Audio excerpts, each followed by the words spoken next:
네, 이재명 대통령이 윤석열 전 대통령의 비상계엄 선포로 얼룩진 용산 대통령실 시대를 마감하고 오늘부터 청와대에서 근무합니다. 국가 수반의 상징인 봉황기도 3년 7개월 만에 다시 청와대에 개항됐습니다. 취재기자 연결해서 자세한 내용 들어보겠습니다. 강진원 기자. 네, 청와대 춘추관입니다. 네, 이재명 대통령의 첫 출근으로 오늘부터 이제 본격적으로 청와대 시대가 열린 거죠?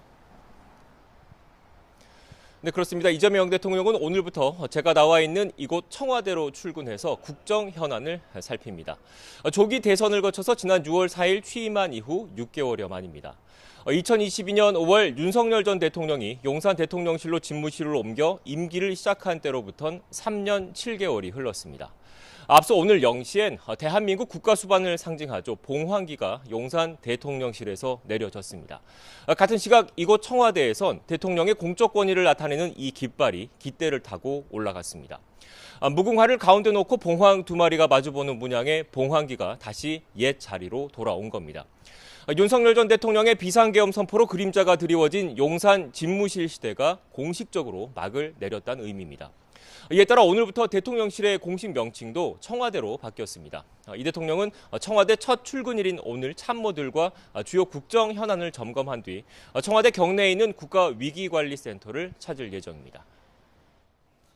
네, 청와대 내부에 여러 건물들이 있는데 이재명 대통령은 어디에서 업무를 보게 될까요? 네, 대통령 집무실은 본관과 직원들의 업무 공간인 여민관 이렇게 두 곳에 마련됐습니다. 이 대통령은 업무동과 500m가량 떨어져 있어서 권위적이고 효율성이 낮다는 지적을 받는 본관보다는 주로 여민관에 머물 것으로 보입니다. 비서실장과 정책실장, 안보실장 등 핵심 참모들과 같은 건물인 여민 1관에서 근무하면서 여러 현안을 수시로 논의할 거로 전해졌습니다. 대신 역사성이 담긴 본관 2층의 집무실은 정상회담 등 공식 행사 때 사용될 예정입니다. 이 대통령 대외 생활 공간이죠. 청와대 관저는 아직 보수 공사가 끝나지 않았습니다. 그래서 이 대통령은 내년 상반기 정도까지는 한남동 관저에서 이곳 청와대로 출퇴근할 계획인 것으로 알려졌습니다.